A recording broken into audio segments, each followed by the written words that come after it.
Saya selaku pimpinan Kementerian Luar Negeri merasakan duka yang begitu mendalam. Kami sudah menyampaikan kepada pihak Kementerian Luar Negeri Peru dan kepolisian di sana untuk bisa menyelidiki kasus ini hingga tuntas.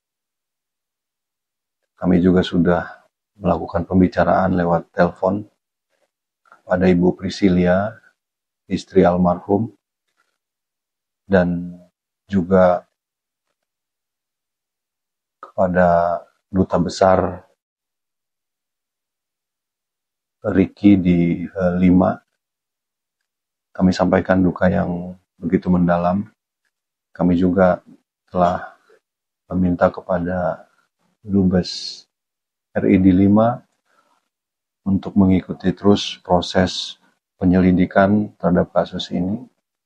Dan yang pasti, dimanapun saudara-saudara berada, tetaplah menjadikan faktor keselamatan sebagai sesuatu yang utama di dalam melaksanakan tugas dan tanggung jawab kita kepada bangsa dan negara.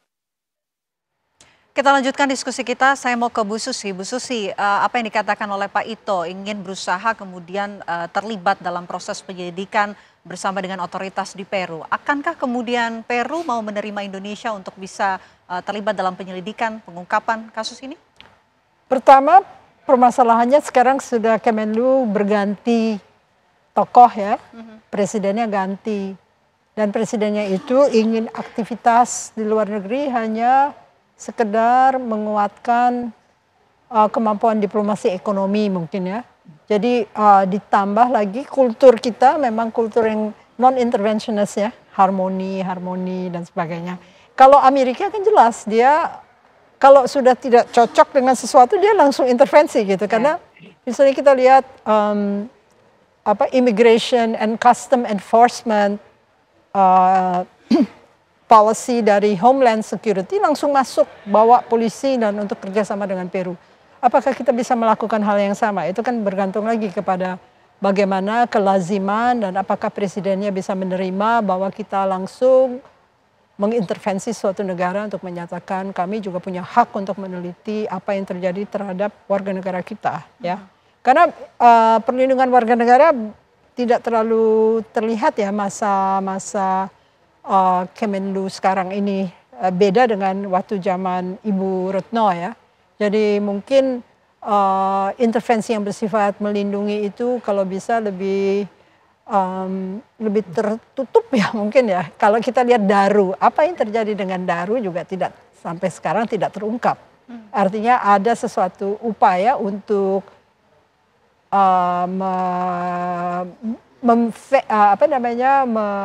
melindungi hal-hal yang sensitif karena memang negara sedang menghadapi tantangan yang luar biasa besar yaitu persoalan perekonomian. Oke. Saya mau ke Pak Ito. Pak Ito, kalau dari pengalaman Anda tentunya dulu dan juga sekarang, bagaimana sebetulnya perlindungan khususnya bagi para diplomat begitu? Apalagi di Peru ini kan masuk dalam zona merah. Apakah ada perlindungan khusus juga yang kemudian sudah disiapkan oleh pemerintah Indonesia kepada diplomat di zona-zona merah tersebut? Sepengetahuan saya, Mbak, memang untuk pengamanan KBRI kita mempunyai protap yang tentunya berbeda. Ya. Meskipun di daerah Amerika Latin termasuk daerah yang rawan, jadi setahu saya perlindungannya itu kita ya hanya bagaimana kita melindungi agar para diplomat kita berhati-hati ya, karena kita tidak tahu apa yang dilakukan. Nah, sekarang yang saya sampaikan untuk bagaimana kita meminta bantuan ya atau meminta peluang untuk bisa bekerja sama. Memang prinsip dasar satu negara tidak boleh secara sepihak campur tangan dalam proses hukum di negara lain, kecuali ada persetujuan melalui perjanjian timbal balik atau konvensi internasional atau permintaan resmi daripada negara yang kebetulan terkait ya. Jadi pada negara Indonesia ini ada diatur dalam undang-undang. Kemudian yang perjanjian timbal balik atau mutual legal assistance ini juga harus mendasari daripada negara tersebut hanya ikut bersama-sama mungkin memantau ya, bagaimana penyelidikan dan mungkin berbagi pengalaman. Pengalaman saya waktu di Myanmar, Mbak ya, itu ada kasus yang menyangkut anggota kita yang sempat sandera. Waktu itu ada kasus Rohingya ya. Saya kira betul dia katakan Bu Susi waktu itu adalah Bu Retno sangat aktif. Beliau datang beberapa kali ke Myanmar sehingga akhirnya kita mendapat akses. Dan sampai warga negara kita itu bisa dibebaskan dan dikembalikan ke negara kita. Kemudian juga tadi disampaikan bahwa kalau kita ingin meminta kesempatan atau peluang atau ruang ya kepada Kementerian Luar Negeri Peru ya melalui KBRI, tentunya ini intervensinya sifatnya adalah hanya dilakukan apabila kita diberikan izin dan memiliki atau berdasarkan azas non-intervensi dan prinsip kedaulatan. Jadi kita menghormati kedaulatan negara tersebut, non-intervensi, kita hanya berharap agar kemungkinan kita bisa berbagi pengalaman dalam menangani kasus-kasus serupa, karena Indonesia ini kan jauh lebih berpengalaman melihat daripada namanya kita ada crime pattern ya, bentuk-bentuk jenis kejahatan serupa yang bisa kita ungkap. Jadi biasanya dengan melalui P2P atau police to police ya, dan difasilitasi oleh Interpol yang di Lyon ya, itu melalui NCB Interpol, biasanya ini negara tersebut tidak keberatan. Kita beberapa kali melakukan kerjasama selama saya menjadi Kabar Reskrim juga. Kita beberapa kali mengirim penyidik-penyidik yang betul-betul handal untuk membantu pengungkapan kasus-kasus warga negara kita yang terkena kasus hukum. Ya tentunya harapan daripada saya yang mantan Kabar Reskrim juga mantan duta besar, barangkali kita bisa membantu di Peru. Ya, saya juga nggak tahu apakah di sana ada ATHAN atau tidak, tetapi beberapa negara memiliki atase kepolisian. Nah, pada negara yang memiliki atase kepolisian untuk kasus ini otomatis atasenya main.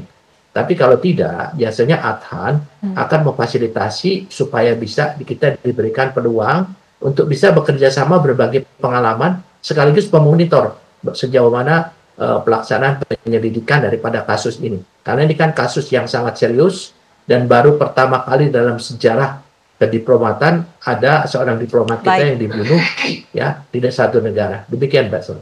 Bu Susi, seharusnya apa yang harus dilakukan oleh pemerintah Indonesia untuk kemudian bisa mendapatkan akses tersebut?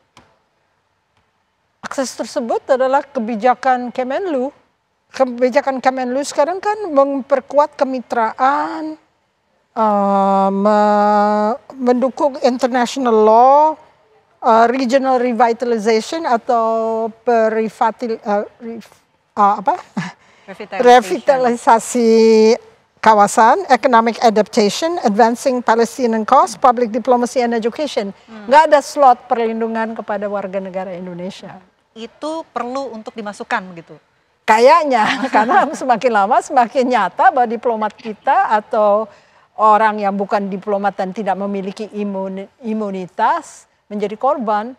Nah, jadi mungkin harus dipertimbangkan dalam melakukan kebijakan-kebijakan baru, yaitu memperkuat kemitraan strategis. Itu juga termasuk di dalamnya human factors atau manusianya. Manusianya bagaimana? Apakah manusianya itu bukan bagian dari elemen kemitraan gitu kan ya. Jadi mungkin lebih tepatnya kalau misalnya kebijakan Ibu Retno masih ada terangkum dalam kebijakan masa kini, mungkin akan banyak membantu dalam hubungan bertanya-tanya dengan negara lain, kenapa ini bisa terjadi. Oke.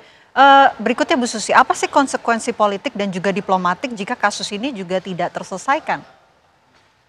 Kasusnya adalah mencerminkan bahwa kita negara lemah, dan negara lemah yang tidak bisa melaksanakan apa yang dikehendaki, dan itu menanggung reputasi juga jadi agak tercemar ya. Jadi artinya untuk menjadi negara yang efektif dan kuat, kita butuh untuk membangun reputasi, dan reputasi itu tidak main-main karena memang misalnya negara itu dibanggakan oleh rakyatnya, mensejahterakan negerinya, sehingga semua mendukung.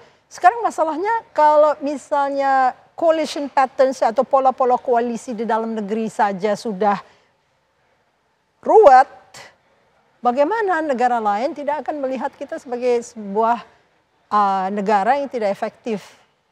Dan itu nyata sekarang. Berita-berita di luar negeri jelas sekali. PBB malah mau mengintrusi menyatakan, mari kita bereskan ini kekerasan-kekerasan yang terjadi pada saat freedom of expression di Indonesia ya. Jadi sebetulnya itu mengurangi reputasi kita. Bagaimana kita membangun kemitraan kalau manusianya itu bukan faktor yang harus diperhitungkan dalam hubungan antar negara. Jadi hak warga negara, perlindungan terhadap warga negara itu nomor satu. Karena itu akan mencerminkan kuatnya kehendak negara untuk menciptakan kemitraan yang sungguh-sungguh dengan negara lain. Karena negara lain punya filosofi yang agak berbeda dengan Indonesia. Masa kita nggak menyesuaikan diri itu. Pak Ito, apa sih langkah-langkah jangka pendek yang harusnya dilakukan oleh pemerintah ke depannya, Pak Ito? Ya, yang pertama mungkin sedikit saya luruskan, Mbak. Kebetulan saya akan duta besar dulu ya. Tugas utama dari duta besar adalah melindungi warga negara Indonesia, termasuk yang ada tentunya di KBRI ya, diplomat. Kemudian di sini tentunya langkah-langkah yang harus kita lakukan, kita belajar dari kasus Peru, harus ada upaya-upaya bagaimana kita mengingatkan kepada para diplomat agar mereka berhati-hati, terutama di daerah-daerah yang memang rawan kejahatan, rawan konflik ya. Karena bagaimanapun juga, kalau berbeda dengan negara besar, negara Amerika, negara Eropa, beberapa seperti Perancis di Myanmar itu mereka dilengkapi dengan senjata. Tapi kalau di kita, dari diplomat kita itu tidak diizinkan ya, kecuali ada perjanjian kerjasama dengan negara tersebut. Jadi di sini memang kembali kepada masing-masing personil ya. Namun demikian kasus yang terjadi di Peru ini menjadi tanggung jawab sepenuhnya daripada KBRI, karena memang tugas utama KBRI atau kedutaan besar melindungi setiap warga negara, baik yang di diaspora yang ada di luar ataupun personil-personil yang di KBRI. Sehingga ini nanti jangka pendeknya tentu harus menjadi satu bahan evaluasi. Kalau terjadi kasus seperti ini, apa yang harus dilakukan? Kita kan punya jalur di sana, misalnya atas pertahanan, atas kepolisian. Kalau tidak ada, tentunya harus ada satu SOP sendiri, di mana otomatis Kemlu akan membuka satu perjanjian atau kepada negara yang akreditas itu apabila ada kasus menyangkut kasus kejahatan atau kasus pidana, tentunya harus ada pelibatan bantuan hukum baik dari Indonesia maupun dari KBRI sendiri. Itu langkah utama yang langkah jangka pendek yang harus dilakukan, yaitu mengevaluasi dan menentukan satu langkah-langkah jangan sampai kasus ini terjadi kembali. Demikian, Pak. Baik, tentu kita nantikan bagaimana perkembangan terbaru dari pengungkapan kasus tewasnya diplomat di Peru ini. Zetro, kita nantikan bagaimana perkembangannya. Terima kasih Bu Susi sudah hadir di Apa Kabar Indonesia Malam. Terima kasih juga Pak Ito sudah bergabung bersama kami. Selamat malam.